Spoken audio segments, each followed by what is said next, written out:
সালামু আলাইকুম। অষ্টম শ্রেণীর শিক্ষার্থীরা কেমন আছো সবাই? আশা করি সবাই ভালো আছো। খেয়াল করো, আজকে আমরা তোমাদের স্বাস্থ্য সুরক্ষা বইয়ের 3 পৃষ্ঠার ছকটা পূরণ করে দেখাবো। তো চলো দেখো এখানে কি লেখা রয়েছে। সুস্বাস্থ্য চর্চায় আমার পছন্দের ব্যক্তির কাজ। তো শিক্ষার্থীরা দেখো, আমাদের সুস্বাস্থ্য চর্চার জন্য আমার একজন পছন্দের ব্যক্তির কাজ আমরা এখানে লিখবো। দেখো এখানে কি লেখা রয়েছে, পছন্দের ব্যক্তির কাজ। উনি কি কি করে তা আমরা এখানে লিখবো।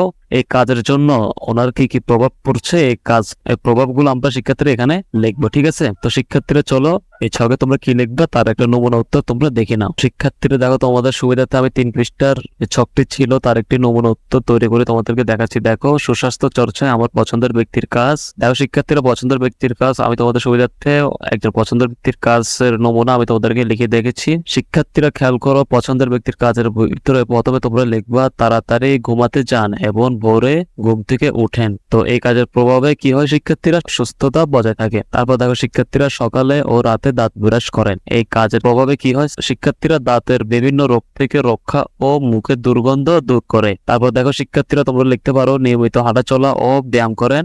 এর ফলে কি হয়, শিক্ষার্থীরা রক্ত চলাচল স্বাভাবিক রাখে। নিয়মিত গোসল করেন ও পরিচ্ছন্ন থাকেন। এর প্রভাবে কি হয়, শিক্ষার্থীরা চর্মরোগ থেকে বাঁচা যায়। তারপর শিক্ষার্থীরা তোমরা লিখতে পারো পুষ্টিকর ও সুষম খাদ্য গ্রহণ করেন। এর ফলে রোগ প্রতিরোধ ক্ষমতা বাড়ে।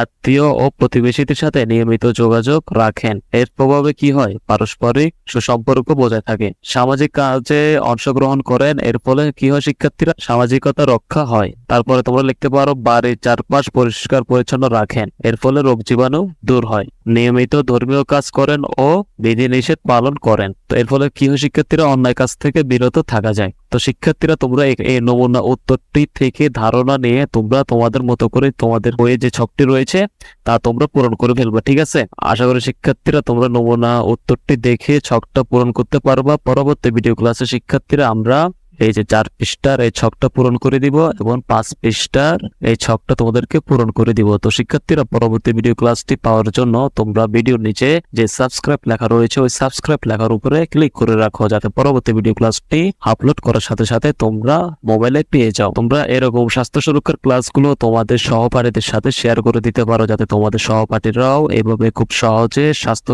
সুরক্ষার ছকগুলো পূরণ করতে পারে। সবাই ভালো থাকবা, সুস্থ থাকবা। এতক্ষণ সাথে থাকার জন্য সবাইকে ধন্যবাদ।